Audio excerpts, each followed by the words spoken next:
आज ठाकुर जी के भोग में बनाएंगे हम मूंग दाल के मंगोड़े, चीला, ओट्स की खीर और बस इतना ही। मैं एक दिन पहले रात को एक एग्जीबिशन में गई थी।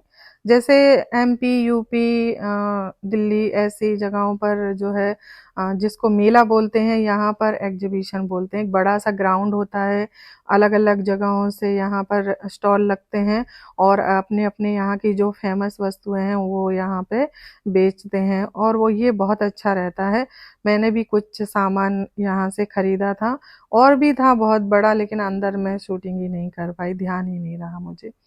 और सेरामिक का सामान मुझे वैसे बहुत पसंद है। तो ये वीडियो जो है दूसरे दिन का है अभी, शाम का। तो शाम को थोड़ा ही मुझे कुछ बनाना था, तो सोचा आप सबके लिए रिकॉर्ड कर लेते हैं। और यहाँ पे जो है सबसे पहले सफाई कर लेंगे। वैसे तो सफाई होती रहती है, लेकिन एक बार थोड़ी मुझे डीप क्लीनिंग भी करनी थी, जैसे सब कुछ उठा उठा के। और एक बार थोड़ा क्लीन कर लेते हैं ना रसोई को, तो वो उसमें क्या होता है कि हमारा काम करने में मन अच्छा लगता है। और प्रभुपाद जी हमेशा बताते हैं कि सेवा भक्ति में हमेशा सफाई का हमें पूरा ध्यान रखना चाहिए, मंदिर का भी रखना चाहिए और रसोई में भी हमें साफ सफाई का ध्यान रखना चाहिए।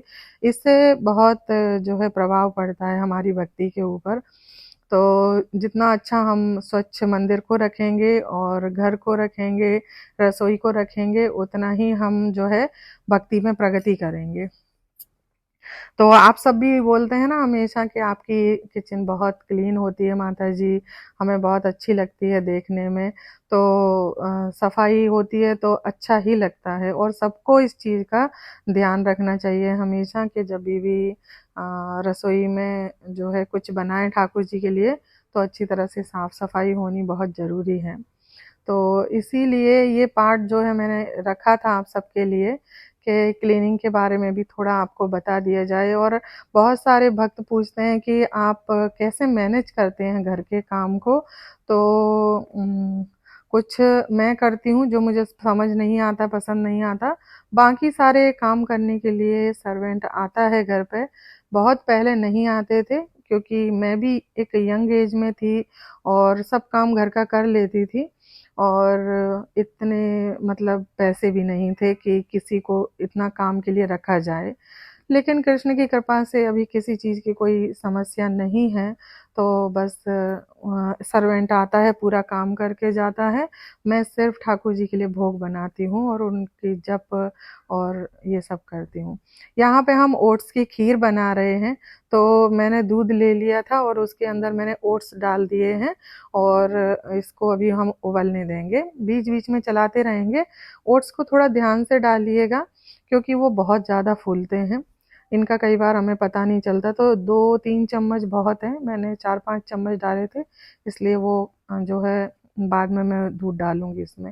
यहाँ पे ओट्स का चीला बना रहे हैं, तो मैंने जो है 1 कप जितना ओट्स ले लिया था और आधा कप जितनी सूजी ली है और उससे आधा चावल का आटा। इस तरीके से आप ले सकते हैं ध्यान से। थोड़ी बहुत कोई भी चीज़ कम ज़्यादा होगी तो उससे कोई फ़र्क नहीं पड़ता। अब इसके अंदर मैंने दही डाल दिया है, मीडियम खट्टा दही होना चाहिए, बहुत खट्टा नहीं, बहुत फीका नहीं। और इसको फिर हम अच्छी तरह से जो है मिलाएंगे, लेकिन उससे पहले कुछ चीज़ें डाल देंगे, जैसे जीरा इसके अंदर बहुत ज़रूरी है और नमक डालेंगे। जीरे से एक अच्छा जो है इसके अंदर फ्लेवर आता है और कुटी हुई काली मिर्च डालेंगे। ये काली मिर्च है, उनको भी फ्रेश ही कूटना है और फ्रेश ही डालना है और फिर इसके अंदर पानी डाल देंगे। ये देखिए, ये वाला मैं जग लेकर आई हूँ, छोटा सा ही है, 1 लीटर 700 ml जितना इसमें पानी आ जाता होगा। और फिर अच्छी तरह से ये सब चीज़ों को हम मिला के और 15 मिनट के लिए रख देंगे। 15 मिनट में ये जो है सूजी फूल जाएगी और सेट हो जाएगा। ये बहुत एक हेल्दी जो है चीला बोल सकते हैं इसको, और ये जल्दी भी बन जाता है। यहाँ पे मुझे खीर थोड़ी गाढ़ी लग रही थी, तो मैंने उसमें थोड़ा और दूध डाल दिया है। ये मेरे पास ब्राउन शुगर है तो ये डाल दी है, आपके पास अगर वाइट शुगर है तो आप वो डाल दीजिए। और देख लीजिए इसको चला के, इसकी कंसिस्टेंसी कैसी चाहिए भोग के लिए, वैसी आप इसको उबाल लीजिए।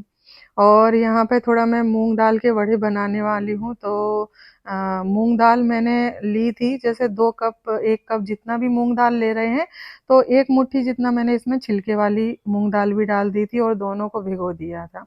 और अभी हमने इसको जो है पीस लेना है। साथ साथ साफ सफाई भी करते रहना है, क्योंकि काउंटर टॉप पे कुछ भी फैला पड़ा रहता है या कुछ गिर जाता है तो मुझे बिल्कुल भी पसंद नहीं आता। उससे फिर बहुत इरिटेशन होने लग जाता है कि ये चीज़ पड़ी है, तो मैं हाथों हाथ पोंछती जाती हूँ। और यहाँ पे हमने एकदम दरदरी सी जो है दाल पीस के तैयार कर ली है।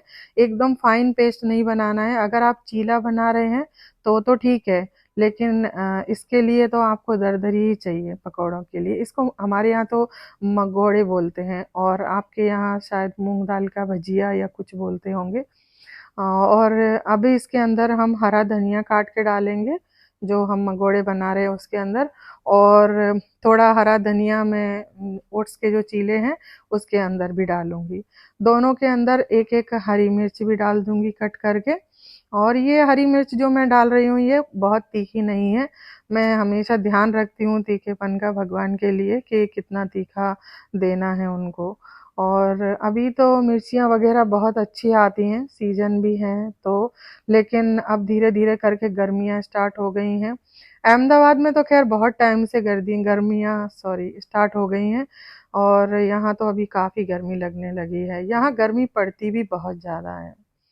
अब हम जो मगोड़े हैं उनके अंदर थोड़ा धनिया पाउडर डालेंगे, थोड़ा लाल मिर्ची का पाउडर डालेंगे इसके अंदर, और नमक डालेंगे ज़रूरत के हिसाब से। और हींग बहुत ज़रूरी है इसके अंदर, तो थोड़ी हम हींग डालेंगे। कई वक्त बोलते हैं कि हींग तामसिक होती है, तो अगर आप नहीं डालना चाहते हैं तो मत डालिए। हमसे तो मना नहीं किया है, बताया गया है मंदिर से, तो हम डालते हैं। सभी चीज़ों को अच्छी तरह से मिक्स कर लेना है, अच्छे से मिला लीजिए। और बस हमारा बैटर तैयार हो गया है मगोड़ों के लिए। और ये ओट्स के चीले हैं। अगर आपको बैटर थिक लग रहा है, मतलब गाढ़ा बहुत ज़्यादा लग रहा है, तो इसमें पानी डाल के इसको, जैसा चीले की कंसिस्टेंसी वाला बैटर होता है ना, वैसी कंसिस्टेंसी कर लीजिए। तो मुझे भी थोड़ा गाढ़ा लग रहा था, तो मैंने इसमें फिर जो है पानी डाल के इसको अच्छी तरह से जो है मिक्स कर लिया है।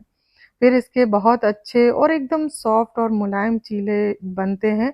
वो चीले आप ठाकुर जी को हरी चटनी के साथ में, जैसे हरा धनिया पुदीने की चटनी होती है उसके साथ भी भगवान को सर्व कर सकते हैं।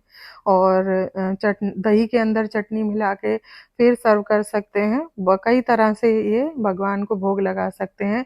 और आपके लिए भी, अगर आप डाइट वगैरह कर रहे हैं, तो ये बहुत जो है हेल्दी है, ये आप बना सकते हैं। और बस तेल गरम कर लिया था तवे पर डाल के, और फिर हम इसको चीले को धीरे धीरे करके फैला देंगे, जितना बड़ा आपको करना है। और फिर इसको ढक देना है एक ढक्कन से, और धीरे धीरे करके इसको जो है धीमी आंच पे इसको नीचे से सिकने देना है। उधर मैंने कढ़ाई के अंदर तेल भी रख दिया है। मैंने सरसों का तेल रखा है। आप अगर सरसों का तेल पसंद नहीं करते तो रिफाइंड ऑयल में बना लीजिए, कोई दिक्कत नहीं है। हम लोग तो सरसों के तेल में ही बनाते हैं। कई भक्त बोलते हैं सरसों का तेल नहीं यूज़ करते, तो ऐसा नहीं है। सरसों का तेल एमपी में, यूपी में सरसों का तेल ही इस्तेमाल होता है। और आपको नहीं पता है तो वृंदावन जो है वो यूपी में ही आता है, और वहाँ पर भोग में भी सरसों का तेल ही, मंदिरों में भी सरसों का तेल इस्तेमाल होता है। और ये यहाँ पे जो है तेल गरम हो गया था अच्छी तरह से, तो मैंने चम्मच से ही पकोड़े तोड़ दिए हैं इसमें मंगोड़े। और आप चाहें तो हाथों से भी तोड़ सकते हैं। एक तरफ अच्छी तरह से सिक जाएंगे तो दूसरी तरफ इन्हें पलट दीजिएगा। और जैसे मैं बता रही थी कि एमपी यूपी में ज़्यादातर सरसों का तेल ही इस्तेमाल करते हैं, और घी भी इस्तेमाल करते हैं। तो रिफाइंड तेल वहाँ पर तो अभी इतनी ज़्यादा मात्रा में मिलता भी नहीं है। एमपी में तो जो है बहुत बड़ी बड़ी जगह है वहाँ मिल जाएगा, छोटे शहर में नहीं मिलता है इतना ज़्यादा। और एक तरफ ये चीला सिक गया था तो इसको मैंने पलट दिया है और दूसरी तरफ भी सिकने देंगे। बीच-बीच में हम जो है मूँग दाल के जो वड़े हैं उनको भी चलाते रहेंगे तो वो भी सिक रहे हैं, इधर ये चीला भी सिक रहा है। दोनों तरफ पलट-पलट के अच्छी तरह से इनको सेक लीजिए चीले को और ये तैयार हो जाते हैं। ज़्यादा टाइम भी नहीं लगता है इसके अंदर, फटाफट बन भी जाते हैं जल्दी से। तो दूसरा वाला भी मैं ऐसे ही बना लूँगी तो 2 चीले बन जाएँगे ठाकुर जी के लिए, तब तक हमारे मंगोड़े भी तैयार हो जाएँगे।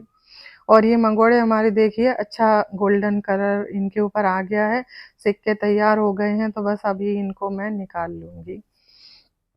और आप सब रेसिपीज़ ट्राई करते हैं या नहीं करते मुझे ज़रूर बताइएगा और ये मंगोड़े बनाकर देखिएगा, मंगोड़े ही नहीं सभी चीज़ बनाकर देखिएगा, ठाकुर जी को बहुत अच्छी लगेंगी और भोग लगाकर प्रसाद ग्रहण कीजिएगा। फिर मुझे कमेंट करके बताइएगा कि कैसा लगा। और वहाँ पे मैंने मंगोड़े भी सब निकाल लिए थे, इधर ये जो है चीला भी तैयार हो गया और ये देखिए कैसा जो है डिज़ास्टर हुआ है। शूटिंग करना बिल्कुल भी आसान नहीं है, इस तरह से ये तो कुछ भी नहीं है, बहुत कुछ होता है ऐसे, लेकिन क्या करें मैं सोचती हूँ कि मैं कुछ न कुछ इंक्लूड किया करूँगी जब भी कुछ ऐसा होगा। कई बार दूध उफन जाएगा, कई बार खीर उफन जाएगी, पूरी गैस खराब हो जाएगी, फिर 10-15 मिनट उसको साफ करने में लगेगा, बहुत कुछ होता है। और यहाँ पे खीर के अंदर कोई फ्लेवर नहीं जाएगा, कोई इलायची कुछ भी नहीं, द्राक्ष, काजू कुछ नहीं। हाँ, सिर्फ़ इसके अंदर रोस्टेड बादाम जाएँगे।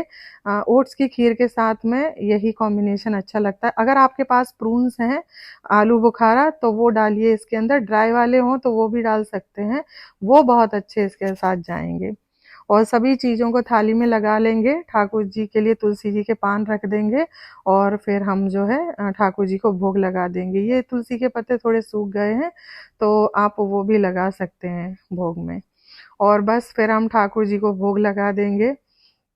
किसी भक्त ने लिखा था कि ये जो है मंत्र आप जो बोलते हैं ये ब्रह्म मध्व गौड़ी संप्रदाय अभी आया है, पहले से नहीं है, ऐसा नहीं है। इसमें आपने सुना नहीं सही तरह से, ब्रह्म मध्व गौड़ी यानी ब्रह्मा जी से ये आ रहा है। तो ब्रह्मा जी जब से सृष्टि की रचना हुई है तब से हैं, सृष्टि की जो है रचना ब्रह्मा जी ने ही की है। तो बस अभी ठाकुर जी को भोग लगा दिया है। अगर आपको रेसिपी और कुछ पसंद आया हो तो लाइक, शेयर और सब्सक्राइब कीजिए। हरे कृष्ण।